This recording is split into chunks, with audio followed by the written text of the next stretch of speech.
아멘. 아마 이미 뉴스 보도를 통해서 잘 아시겠지만 지난 14일 대표적인 친북 국가, 그러니까 북한의 우방국으로 알려져 있던 중남미의 쿠바와 우리나라가 공식 외교 관계를 맺었습니다. 미국 뉴욕에서 양국 유엔 대표부가 공적인 외교 문서를 교환함으로써 외교 관계를 맺게 되었는데, 아무튼 이번 수교로 인해서 우리나라는 전 세계 193나라와 외교 관계를 맺게 되었습니다. 그런데 한번 생각해 보십시오. 오래전부터 우리나라가 쿠바에 손짓을 했습니다. 우리나라와 외교 관계를 맺자고요. 그렇지만 북한을 늘 생각했을 거 아니에요. 지금 북한과 우리나라 관계가 어떤지를 쿠바 정부도 알았을 것입니다. 그렇지만 최종적으로 우리나라와 외교 관계를 맺는 것이 여러 면에서 유익할 것이다, 그렇게 판단을 하고 수교에 응했을 것입니다. 마찬가지로 개인이든 혹은 국가든 언제까지 홀로 서기만 고집할 수는 없는 것이죠. 조선말 대원군이라는 통치자가 쇄국 정책을 썼죠. 나라의 문을 잠가버리는. 그러면서 우리나라는 근대화의 기회를 잃게 되고 결국 우리보다 근대화에 먼저 앞장섰던 일본의 나라까지 빼앗기는 수모를 겪어야만 했습니다.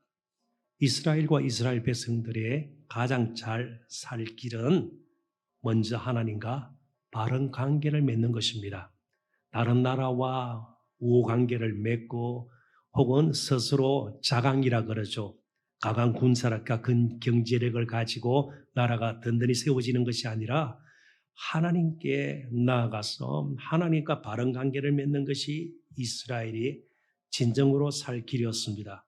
그런데 가장 단순한 이 진리를 그들은 잊어버리고 하나님을 멀리하고 스스로 파멸의 길을 가고 말았습니다. 예레미야서 2장 13절과 19절을 제가 좀 빨리 읽어보겠습니다. 내 백성이 두 가지 악을 행하였나니 곧 그들이 생수에 근원되는 나를 버린 것과 스스로 웅덩이를 판 것인데, 두 가지 악이 하나님을 떠난 것이고요. 또 한 가지는요, 스스로 웅덩이를 판 것입니다. 웅덩이는 살 길이에요. 빗물이든 아무튼 물을 받아서 그것으로 사용하는 것이죠. 살 길이에요.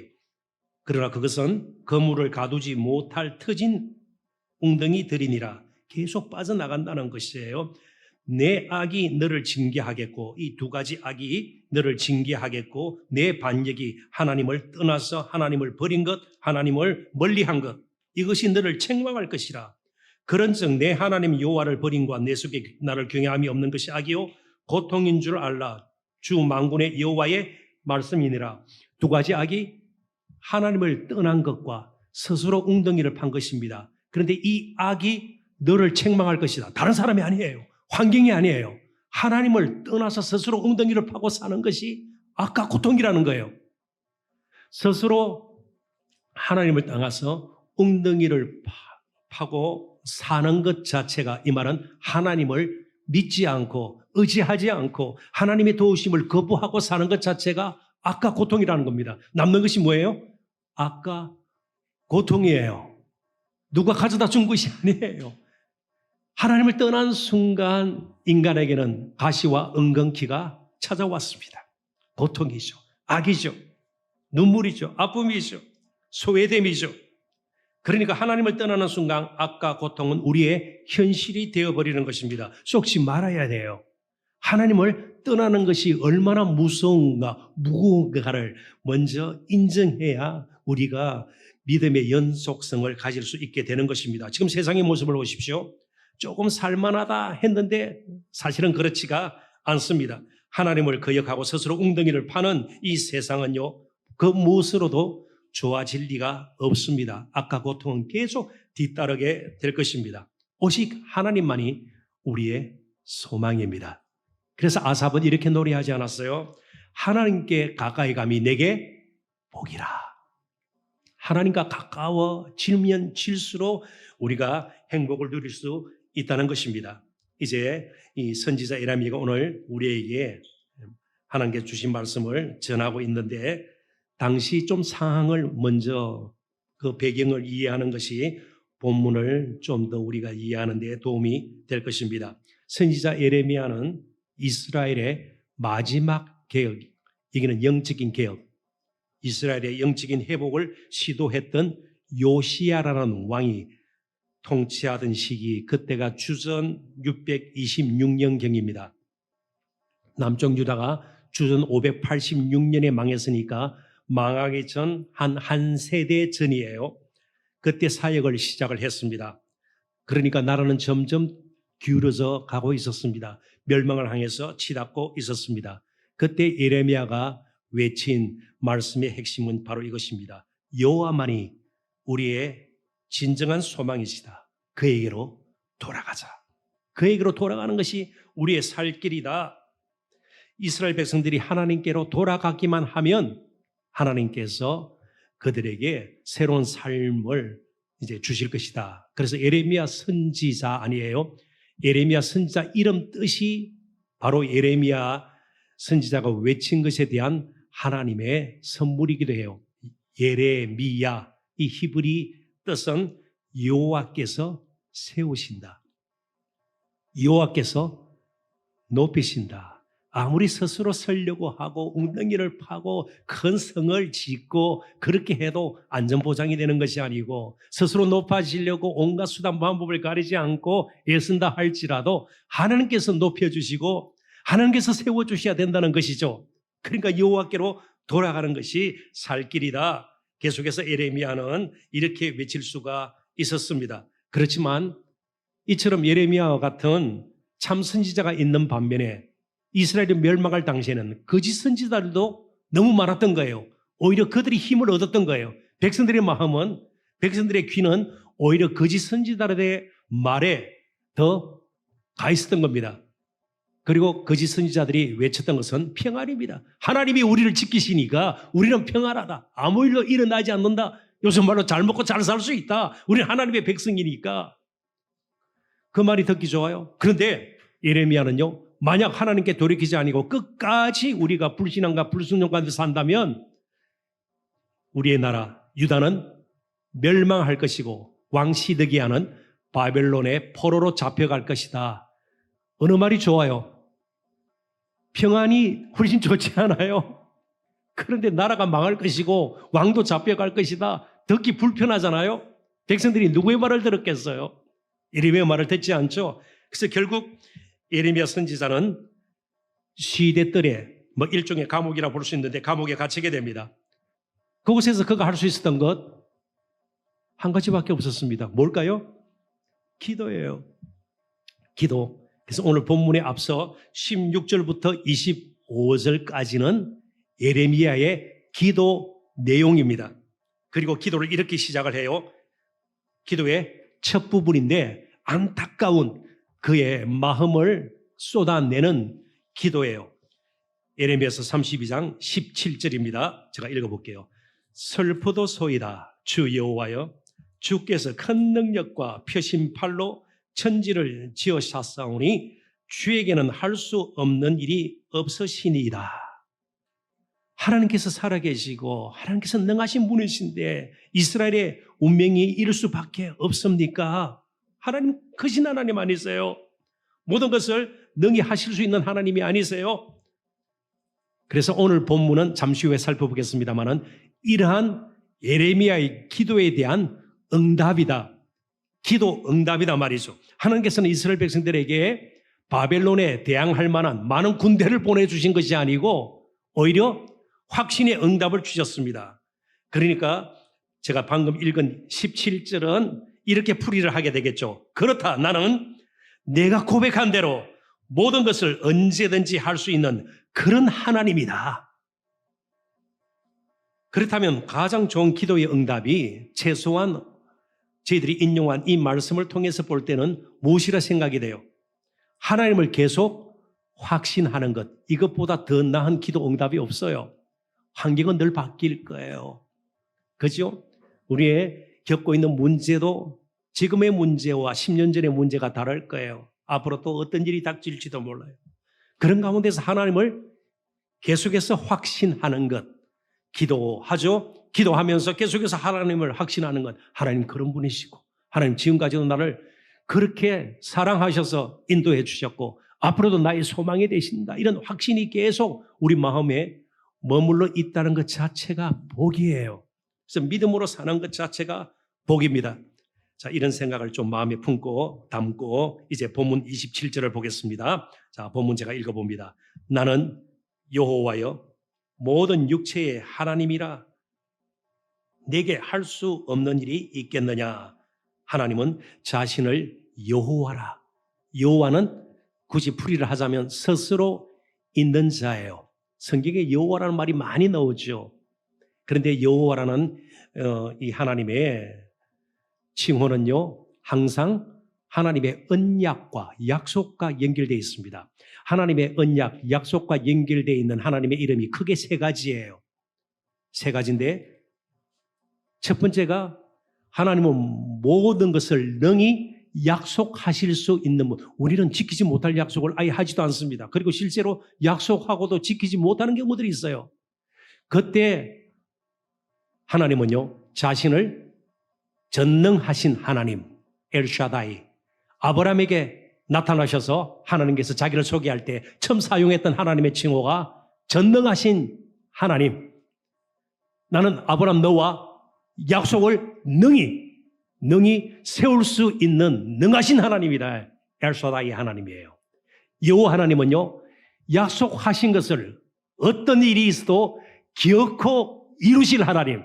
누구의 도움이나 조언을 듣고 참모진이 알아서 여러 가지 정책을 만들어줘서 나라를 다스리고 세상을 통치하고 그것이 아니고 스스로 계셔서 하신 약속대로 모든 것을 이루실 하나님, 약속을 세우실 하나님, 전능하신 하나님, 여호와 하나님은요, 약속을 이루실 하나님. 그 가운데 온갖 대적들이 약속을 이루지 못하도록 방해하고요. 그리고 여러 가지 걸림돌이 되고 그것을 기어코 싸워서라도 약속을 이루실 하나님. 그때 만군의 여호와, 야훼 츠바옷, 만군의 여호와. 그런데 때로는 이스라엘과 싸우세요. 하나님은 약속을 보존하시기 위해서, 약속을 이루시기 위해서 불순종하는 이스라엘과 싸우십니다. 그 싸움이 때로는 이스라엘의 멸망으로 나타날 수 있는 거예요.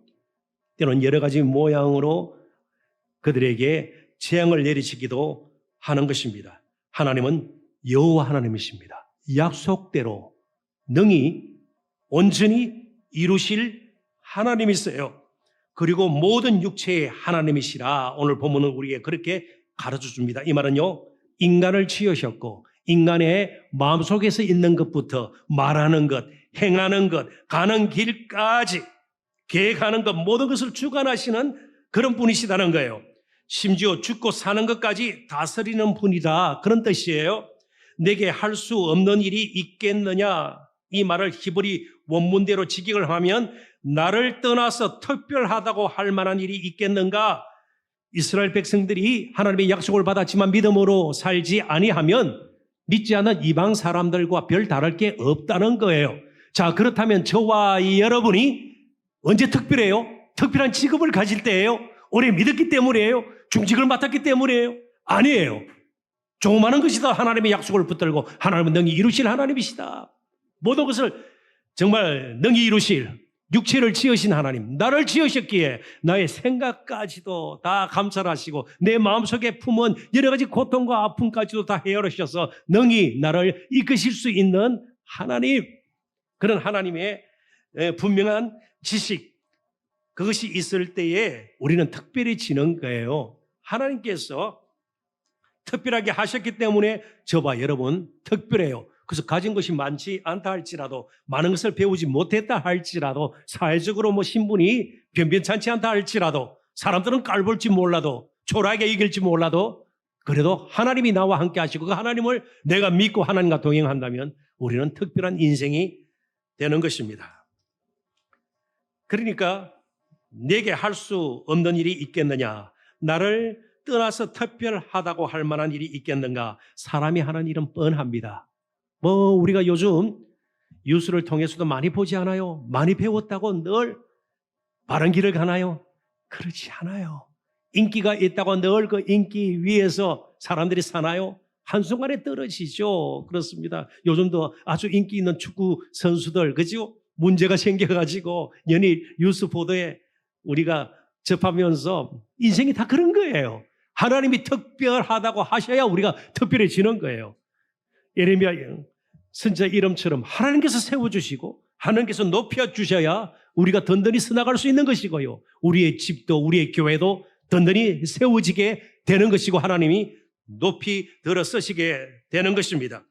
하나님 몰래 그리고 하나님이 모른 채 하나님 밖에서 일어나는 일은 한 가지도 없습니다. 그래서 우리에게 때로는 원치 않는 일이 생겼을 때 가정에 직장에 때로는 교회에 우환이 생겼을 때 하나님은 모든 육체의 하나님 모든 것을 아시고 능히 이끄실 수 있기 때문에 정말 그 하나님 앞에 우리가 겸손히 예레미야처럼 마음을 내어놓고 기도한다면 우리는 더 하나님을 확신하게 될 것입니다. 지금 예레미야 선지자는 감금된 상태입니다. 옥에 갇혔습니다. 나라는 망하게 될 것입니다. 예레미야 32장 28절부터 30절 제가 또 빨리 읽어볼게요. 그러므로 여호와께서 이와 같이 말씀하시니라.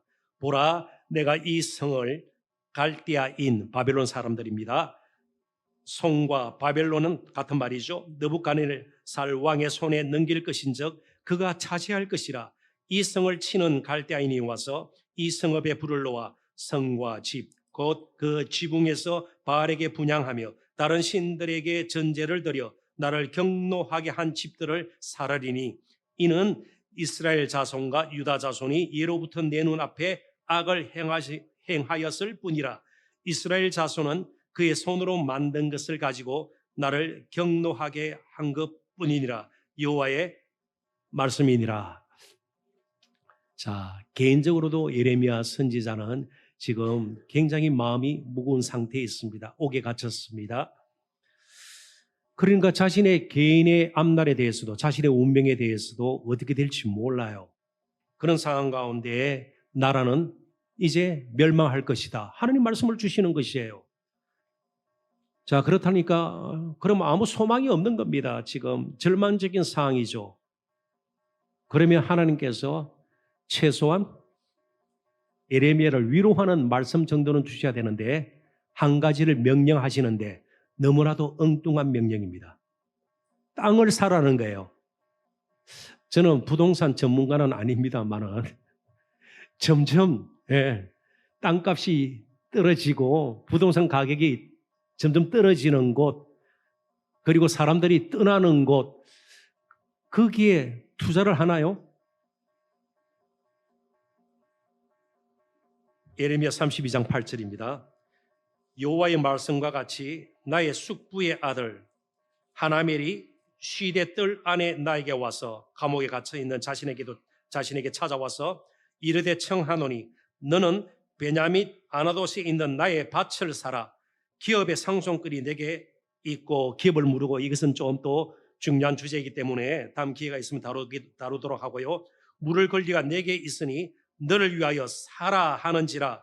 내가 이것이 여호와의 말씀인 줄 알았으므로 그러니까 하나님께서 나에게 명령하시는 것이구나. 땅을 사라는 겁니다. 나라가 망하는데 땅을 살 수 있겠습니까? 어떤 어리석은 사람이 땅을 사겠습니까? 그런데 땅을 사요. 땅을 사요. 무엇 때문에 땅을 살까요? 예레미야 32장 14절, 15절 제가 또 읽어보겠습니다. 만군의 여호와 이스라엘의 하나님께서 이와 같이 말씀하시기를 너는 이 정서 곧 봉인하고 봉인하지 않는 매매 정서를 가지고 토기에 담아 오랫동안 보존하게 하라. 만군의 여호와 이스라엘의 하나님께서 이와 같이 말씀하시니라. 사람이 이 땅에서 집과 밭과 포도원을 다시 사게 되리라 하셨다 하니라. 매매정서를 가지고 있으라. 그리고 때가 되면 이스라엘 백성들이 옛 땅으로 다시 돌아오게 되리라. 하나님의 약속 때문입니다. 그러니까 7,000개가 넘는 크고 작은 하나님의 약속, 이게 신구약 성경의 약속들이에요. 그게 나의 삶을 통해서 한 가지라도 이루어지려면요, 우리가 어떤 상황 가운데서도 그 하나님의 약속을 믿어야 되는 거예요. 하나님을 믿고 신실하신 그 하나님께서 주신 약속을 믿어야 우리의 삶이 새로워지고요, 생기가 돋아나고 변화받고 그리고 거룩한 열매를 맺게 되는 거예요. 말씀을 듣는 것으로 끝나는 것이 아니에요. 그러니까 정말 나라가 망해가는 판국에 땅을 사는 것은요, 다시 하나님께서 이스라엘 백성들을 고토로 옛 땅으로 돌려보낼 것이다. 그런 분명한 하나님의 약속에 대해서 확신이 있기 때문에 그렇습니다. 하나님은 이스라엘 백성들을 다시 가나안 땅으로 돌아오게 하실 수 있는 능한 분이십니다. 이스라엘 백성들이 불신앙과 불순종으로 말미암아 바벨론 땅에 끌려가기도 하지만 그들을 다시 가나안 땅으로 되돌릴 수 있는 분은 하나님이세요. 제가 8년 전만 하더라도 여러분의 담임 목사님이 저희 교회 부목사였던 거 다 아시죠? 다 아시잖아요. 그죠? 대부분 아실 거예요. 그때 제가 이 자리에 와서 설교하게 될 줄 누가 알았어요? 이건 조금치도 저는 몰랐습니다. 제가 담임 목사고 여러분의 담임 목사가 그 당시는 저를 도와서 참 열심으로, 그래서 참 교인들이 좋아했어요. 그때부터. 좋아해서 따라오신 분들도 여기 몇 분 계시잖아요. 그런데 제가 담임 목사 된 우리 김 목사님을 조금이라도 돕고자 또 이렇게 와서 안성에서 이 자리에서 말씀을 전할 수 있게 된 것, 누가 하셨어요? 하나님이 하셨어요. 하나님이 하셨어요. 어느 장로님이 아니에요. 교단의 일이 아니에요. 어떤 교계의 일이 아니에요. 그건 뭐 위대한 사람의 일이 아니에요. 바로 여호와 하나님 약속을 이루시고요, 그리고 약속을 위해서 때로 싸우시기도 하고요, 때로는 육체의 하나님이라 우리의 모든 것을 아시고 가장 선한 길로 인도하시는 그분이에요. 그래서 우리가 또 한 가지 중요할 것은 창세기와 출애굽기에 바로가 무슨 뜻이에요? 애굽의 왕을 통칭하는 거예요. 그냥 바로예요. 이 바로라는 단어가 167번 나와요. 굉장히 많이 나오죠. 그런데 그들의 이름은, 개인 이름은 한 번도 나온 적이 없어요. 그냥 바로예요. 애굽의 왕이에요. 애굽을 통치하는 왕이에요. 그들의 실제 이름은 뭐 람셋 1세, 람셋 2세, 두탕카멘 이름들이 다 있어요. 근데 하나님 보시기에는 그냥 애굽의 왕들이에요. 왕들. 대신 출애굽기에 보면 여인의 이름이 등장이 돼요. 시브라, 아름다운 자, 부와 향기로운 자, 그런 뜻을 가진 여인들의 이름이에요. 이 여인들이 누구예요? 히브리 산파들이에요. 아기 출산을 돕는, 아기 낳을 때 출산을 돕는, 한번 생각해 보십시오. 바로 애굽의 왕과 그냥 그의 노예 수준이었던 히브리 산파 신분상으로는 뭐 비교할 수가 없죠. 그렇지만 하나님 보실 때는요, 하나님을 두려워하고 믿음으로 사는 오히려 두 히브리 산파가 더 소중했던 거예요. 오늘도 하나님은 믿음의 한 사람을 찾아요. 엄청난 규모의 교회를 찾고 뭐 그런 것이 아니라 한 사람의 묵묵히 믿음으로 사는, 하나님의 약속을 붙들고 묵묵히 믿음의 길을 가는 한 사람을 찾아요. 그런 곳에 역사가 일어나죠. 그런 곳에 그야말로 기적이 일어나는 것이죠. 우리 두드림교회 그런 믿음의 사람들이 점점 늘어날 수 있기를 주님의 이름으로 축원합니다. 어떤 일이 있어도 하나님을 바라보는 자, 그에게 하나님께서는 악망하는 자에게 주시는 새 힘을 주실 겁니다. 새 힘을 받으면 우리가 새로워지고요, 새로운 자들이 모이면 교회가 새로워지는 거예요. 교회가 갑자기 새로워지고 갑자기 성장하고 그게 아니에요. 우리 자신이 정말 주만 바라볼 때에 그런 놀라운 일들이 일어나는 겁니다. 이제 말씀을 정리합니다. 안타깝게도 이스라엘은 멸망해요. 시드기야 왕 끝으로 가나안에서의 이스라엘 왕조는 끝이 납니다. 물론 약속하신 대로 이스라엘 백성들이 3번에 걸쳐 옛 땅으로 돌아옵니다. 그렇지만 다윗과 같은 인간 왕은 다시 나타나지 않습니다. 대신 하나님께서 직접 왕이 되셔서 새 이스라엘을 통치하시기 시작합니다. 그리고 마침내 이스라엘 왕조와는 비교할 수 없는 하나님의 나라가 이분이 이 땅에 오심으로 우리에게 임하게 됩니다. 그것을 예레미야는 이미 바라보았습니다. 예레미야서 23장 5절 6절 잘 들어보십시오. 여호와의 말씀이니라. 보라, 때가 이르리니 내가 다윗에게 한 의로운 가지를 일으킬 것이라. 그가 왕이 되어 지혜롭게 다스리며 세상에서 정의와 공의를 행할 것이며 그의 날에 유다는 구원을 받겠고 이스라엘은 평안히 살 것이며 그의 이름은 여호와 우리의 공의라 일컬음을 받으리라. 누구일까요? 하나님 나라의 왕 예수 그리스도예요. 예수 믿는다고 갑자기 모든 것이 변하지 않을 수 있어요. 삶이 더 나아지지 않을 수가 있고요. 계속 실패의 쓴잔을 마셔야 될 때가 있을 거예요. 아프고 고통스럽고 괴로운 순간들이 계속해서 닥칠지도 몰라요. 그렇지만 예수 믿는 우리에게는요, 새로운 왕의 통치가 시작이 되었습니다. 정말 모든 것을 능히 이루시는 그분이 우리의 왕이세요. 자, 그렇다면 우리가 결단해야 합니다. 그리고 새해를 시작해서 얼마 되지 않았습니다. 왕권 교체를 해야 돼요. 스스로 나의 왕국을 삼고 그 왕국 안에서 평안함을 누리고 내가 스스로 안정 보장을 하고 웅덩이를 파는 일이 아니라 나의 새로운 왕 예수 그리스도께 진정 내 인생의 왕이 되어 주십시오. 공부든 그것이 직장 생활이든 사업이든 가정이든 우리의 자녀든 그분이 우리의 왕이 되셔서 우리를 이끌 수 있도록 말이죠. 그래서 그 왕이 통치하는 이상 우리에게 낭패는 없어요. 그 왕과 함께하는 것이 형통이고 진정으로 살 길임을 우리는 기억해야 합니다. 이스라엘 백성들은 옛 땅으로 돌아오는 것으로 끝날 수가 없었습니다. 하나님께로 돌아가는 것이 진정 살 길이었습니다. 우리가 옛 생활로 돌아가서 한번 삶을 일으키겠다 아니에요. 새로운 왕 예수 그리스도께 우리 인생을 맡기고 그분 안에서 진정으로 새로운 삶을 살고 오늘도 세임 받아 참으로 하나님께서 기뻐하시는 거룩한 열매들 많이 맺으시는 저와 여러분 되시기를 주님의 이름으로 축원합니다.